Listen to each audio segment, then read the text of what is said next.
السلام علیکم دوستو، اس عالم سے بدعت کی تعریف سنیں، یہ کیا کہہ رہے ہیں اور بدعت کی کیا تعریف کر رہے ہیں۔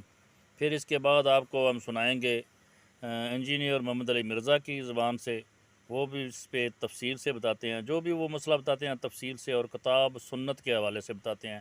سنیں آپ اس کو۔ حضرت نے جو بدعت کی تعریف فرمائی ہے، فرمایا کہ جو چیز رسول اللہ کی ظاہری حیات میں نہ ہو بعد میں ایجاد کی جائے وہ بدعت ہے۔ ان سے پوچھنا جب ہم سلام قیام میلاد کریں تو یہ کہے بدعت۔ اب ان سے آپ پوچھئے کہ تمہارے باپ دادا رسول اللہ کی زمانے میں پیدا ہو گئے تھے؟ نہیں ہوئے پیدا، تو ان کا پیدا ہونا یہ کیا ہوا؟ ہم جب میلاد کرتے ہیں تو نادان کہتا ہے بدعت۔ تیرا باپ بھی رسول اللہ کی ظاہری حیات میں پیدا نہیں ہوا تھا، تیرا دادا بھی رسول اللہ کے زمانے میں پیدا نہیں ہوا تھا، تو تیرا پیدا ہونا یہ کیا ہوا؟ یہ بھی تو بدعت ہے۔ اے لوگوں، بدعت کی 5 قسمیں ہیں، صرف 2 قسمیں بیان کرنا چاہتا ہوں۔ ایجاد کیا برا طریقہ تو اس کا ایجاد کرنے والا گناہ پائے گا اور اس کا عمل کرنے والا بھی گناہ پائے گا، اور ایجاد کیا اچھا طریقہ تو اس کا ایجاد کرنے والا ثواب پائے گا اور اس کا عمل کرنے والا بھی ثواب پائے گا۔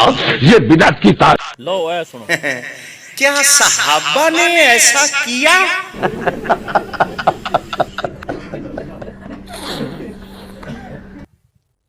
بریانی کی صحابی نے کھائی تھی۔ اپنی بریانی ثابت کرو بخاری سے، پراٹھے قورمے ثابت کرو، پیزے ثابت کرو۔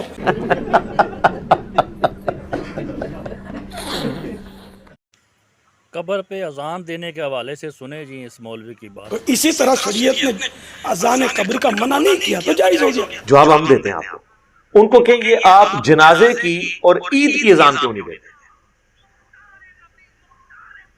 وہ کہتے ہیں نہیں، نبی الاسلام نے نہیں دی۔ تو کیا یہ گناہ کا کام تھا جو اللہ کے نبی نے نہیں کیا؟ کہیں گے نہیں، بس آپ نے تعلیم نہیں فرمایا۔ تو یہ قبر پہ اذان کہاں تعلیم فرمائی؟ اب تفصیلی جواب سنیں انجینئر محمد علی مرزا کی زبان سے۔ یہ حوالے قرآن کے اور حدیث کے ساتھ بتاتا ہے، یہ اسٹوریاں نہیں بتاتا یا کسی کو گالیاں دینی یا یہ اس کا وتیرہ نہیں ہے۔ اب سنیں آپ اس کا جواب، یہ کتنے تفصیل سے جواب دیتا ہے اور غور کر کے بتانا صحیح کون ہے۔ پھر وہ کہیں گے ہیں وہ کرن گے ہیں، ان کو دیو نہ زان، اور تو ساڑھے لی ڈیفینیشن مان لیے۔ سر حضور نے منع فرما دیا، صحیح مسلم میں حدیث ہے 2005 نمبر، اور یہ حدیث کے راوی ہیں امام جعفر، اور انہوں نے روایت کی ہے امام باقر سے، اور امام باقر نے روایت کیا ہے جابر بن عبداللہ سے کہ نبی علیہ السلام جب کبھی بھی جمعے یا عید یا کسی اور موقع پر تقریر کرتے تو آپ کی آنکھیں سرخ ہو جاتی، آواز بلند ہو جاتی، جیسے کوئی جرنیل اپنی فوج کو تیار کر رہا، اور آپ فرماتے کہ میں اور قیامت اس طرح ساتھ بھیجے گئے جیسے یہ 2 انگلیاں، اور پھر آپ کہتے اما بعد فإن خیر الحدیث کتاب اللہ وخیر الہدی ہدی محمد صلی اللہ علیہ وآلہ وسلم وشر الامور محدثاتها وکل محدثۃ بدعہ وکل بدعۃ ضلالہ وکل ضلالۃ فی النار۔ کچھ الفاظ جامعہ ترمذی میں ہیں، کچھ سنن نسائی میں۔ آگاہ ہو جاؤ، سب سے بہترین کلام اللہ کی کتاب ہے، سب سے ہدایت یافتہ راستہ محمد صلی اللہ علیہ وآلہ وسلم کا ہے، اور سب سے بدترین کام وہ ہیں جو دین میں خود داخل کر دیے جائیں، اور وہ تمام کام گمراہیاں ہیں، اور تمام گمراہیاں دوزخ میں لے جانے والی ہیں۔ تو حضور نے منع ہی کر دیا نا کہ محمد صلی اللہ علیہ وآلہ وسلم کا طریقہ بہترین طریقہ ہوگا، اور بدترین کام وہ ہیں جو دین میں داخل کر دیے خود سے۔ بخاری مسلم دونوں میں حدیث ہے من احدث فی امرنا ھذا فہو رد، جس نے میرے تعلیم کی بھی چیز میں کوئی چیز بدل دی یا اس میں چیز داخل کی وہ مردود ہے۔